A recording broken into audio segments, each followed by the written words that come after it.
Salut à tous, salut à toutes, bienvenue pour cette nouvelle vidéo. Vous avez certainement déjà entendu cette fameuse phrase qui dit que l'enfer c'est les autres. Ce qui sous-entend que la souffrance c'est les autres. Les autres nous amènent de la souffrance parce que soit ils ne nous apportent pas ce qu'on attend, soit au contraire ils nous apportent des choses dont on n'a absolument pas envie. Mais il se pourrait bien que tout ça c'est soit faux. C'est vrai que la souffrance vient de cette fameuse dualité, moi, les autres, l'environnement, sujet-objet, et toute l'interaction qu'il y a entre ce sujet et l'objet, c'est-à-dire moi et les autres, toute cette interaction dualiste, c'est vrai que ça c'est la source de la souffrance, c'est ce qu'on étudie quand on étudie la voie du Bouddha. Mais il se pourrait bien que justement, ce ne soit pas du tout la faute des autres, notre souffrance. L'enfer ne vient pas des autres, il vient de nous-mêmes, de notre incompréhension de la réalité finalement, parce que comme on l'apprend en étudiant la voie du Bouddha, il faut se méfier des 5 sens que sont la vue, l'odorat, le goût, l'ouïe, le toucher, et le 6e sens qui est le mental qui va interpréter tout ça. Les 5 sens perçoivent une certaine réalité, comme ils peuvent, avec les lacunes qu'ils ont. Chacun de nos sens ont leurs lacunes, ils perçoivent une partie de la réalité, ça on le sait scientifiquement. Et le mental, lui, il va interpréter tout ce qui est perçu. Il va interpréter. Mais alors, son interprétation, elle est très subjective aussi, parce que le mental interprète la réalité selon ce qui est connu, c'est-à-dire selon son expérience, c'est-à-dire selon le passé. Il reflète constamment le passé sur le présent pour pouvoir le comprendre, parce que dès qu'il y a perception, le mental, pour interpréter, pour comprendre, il met en relation avec ce qu'il connaît déjà, avec son expérience passée. Donc on est toujours en train de regarder la réalité sous le prisme du passé. On a une interprétation qui nous est personnelle de la réalité, et toute cette interprétation, c'est la nôtre, c'est notre mental, c'est notre cogitation, mais ça ne veut pas dire que c'est réel. Et ce n'est pas les autres qui nous amènent la souffrance, qui nous amènent l'enfer, c'est notre incompréhension dans la relation qui est en train de se faire, dans l'interactivité, l'interaction qui est en train de se faire, et puis qui est l'autre, pourquoi il est là, pourquoi il y a cette situation avec l'autre. Parce que tout ça c'est un tout, on voit bien en étudiant n'importe quelle spiritualité, pas seulement le zen, mais toute forme de spiritualité, qu'on en revient toujours finalement à cette grande notion, la dualité, la non-dualité, c'est-à-dire l'unité des choses. On voit bien avec l'interdépendance que tout est lié, tout est en interrelation, tout est en unité, parce que rien n'existe par lui-même, tout est interdépendant avec tout son environnement. Ce qu'il faut arriver à entrevoir, c'est que tous les autres, quand ils se présentent devant nous et qu'on vit une situation avec eux, une interaction avec eux, eh bien, c'est pas un hasard, c'est notre propre projection, c'est nous qui créons tout ça par nos pensées, parce que nous sommes créateurs de notre univers, de notre réalité, en pensée, en conscience. Nous conscientisons notre propre réalité avec tout ce qui vient dedans, y compris les autres. Nous sommes co-créateurs et nous sommes interliés dans nos co-créations. Nous sommes dans le monde des autres et les autres sont dans notre monde. Mais quand les autres sont dans notre monde, c'est nous qui nous l'attirons à nous-mêmes pour simplement vivre des choses, les résoudre, les comprendre, en faire l'expérience. Quand les autres sont devant nous et qu'il se passe quelque chose, que c'est pas bon, que c'est l'enfer, quoi. L'enfer c'est les autres. En réalité les autres ils sont là uniquement pour nous montrer quelque chose, pour qu'on le comprenne, pour qu'on le réalise. Mais c'est nous qui attirons cette situation. L'autre n'est pas un méchant, l'autre la plupart du temps justement, quand vous vivez quelque chose un petit peu comme un enfer par rapport à une interaction que vous avez avec quelqu'un, ce quelqu'un, lui, il n'en est absolument pas conscient très souvent, parce que lui, quand il vient à vous, il vient depuis son propre monde, depuis ses propres perceptions et puis ses propres interprétations, et il vient vous raconter quelque chose qui lui semble totalement juste. Vous êtes complètement heurté par ça, mais parce que si vous êtes heurté, c'est parce que vous en faites référence justement à vos propres codes à vous, à votre passé à vous, à votre expérience à vous. Ça résonne en vous parce que ça réveille des choses, des nœuds qui sont pas dénoués, quoi, des malaises qui sont pas résolus, qui sont enfouis, je sais pas. Enfin, il y a une résonance. Mais cette résonance que vous vivez, c'est la vôtre, elle résonne en vous, pour vous, mais l'autre n'est pas forcément du tout conscient de ça. Et c'est justement, il est là pour ça, finalement, pour résoudre, pour vous aider à résoudre ça. En fait, quelqu'un qui vient vous emmerder à quelque part, c'est vous qui l'attirez à vous pour vous rendre service. Parce qu'il faut bien vous dire qu'il n'y a personne qui va venir vous emmerder pour le simple plaisir. Personne n'a le temps de faire ça.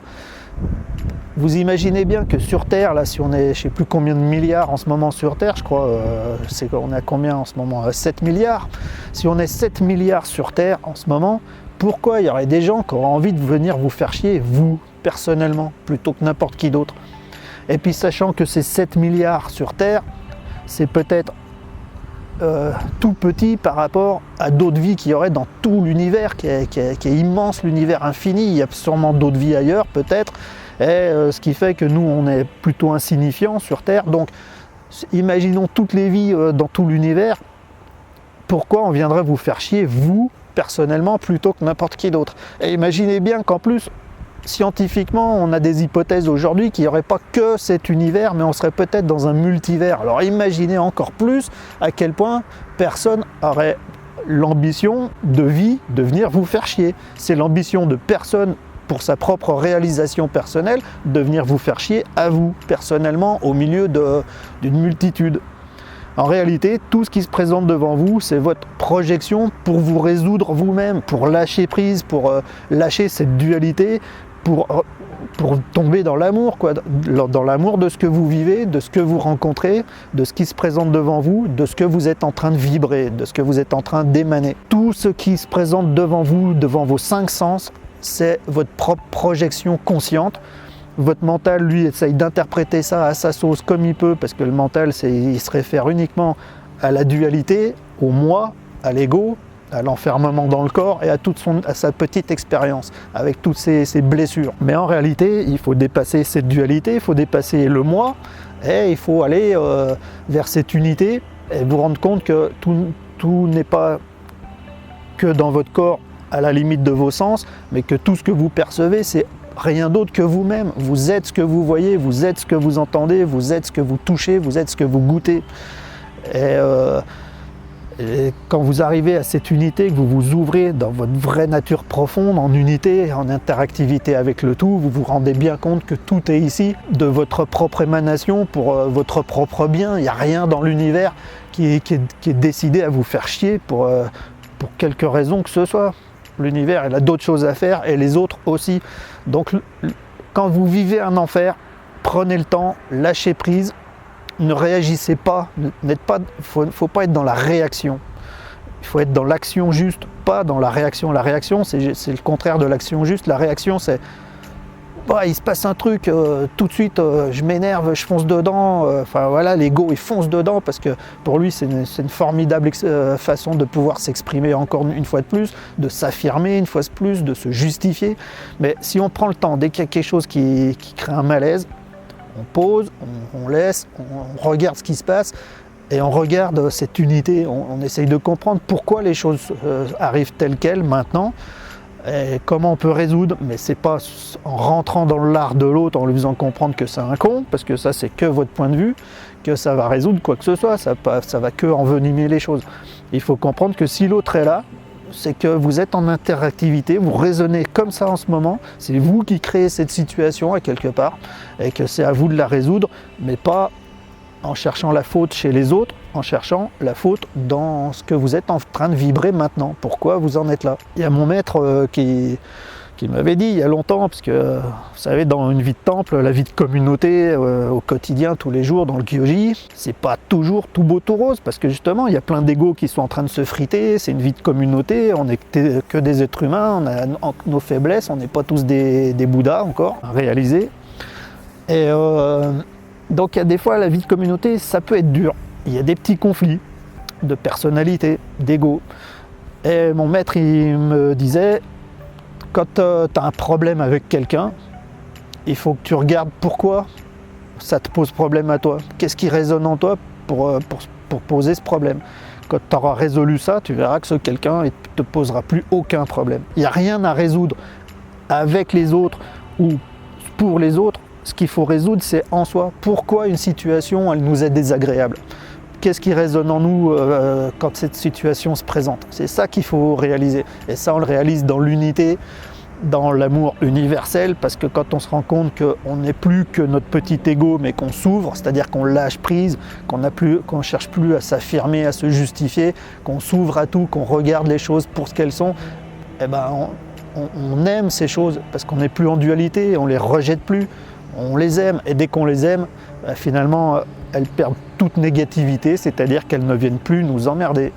Donc l'enfer, c'est nous qui le créons pour nous-mêmes. Il est temps de créer notre paradis tous ensemble, en lâchant prise, en étant en unité, et puis en arrêtant tout conflit, quoi. Les conflits, ça sert à rien, ça mène nulle part. Il faut être cool, il faut aimer les autres autant que soi-même. Parce que c'est qui disait ça, aime-toi et l'univers t'aimera. Voilà pour conclure. Merci beaucoup d'avoir suivi cette petite vidéo. Comme d'habitude, le pouce vers le haut pour si vous avez aimé le contenu, bien évidemment, pour booster un petit peu la visibilité de la vidéo. La partager sans compter si vous trouvez qu'elle peut être utile à quelqu'un de votre entourage. Et puis laissez des commentaires en bas, j'adore l'interactivité, je réponds toujours. Et puis vous abonner à la chaîne si vous découvrez celle-ci par cette vidéo et que ça vous intéresse, puis que vous voulez être notifié des prochains sujets à venir. Ciao, merci beaucoup, bye, à plus.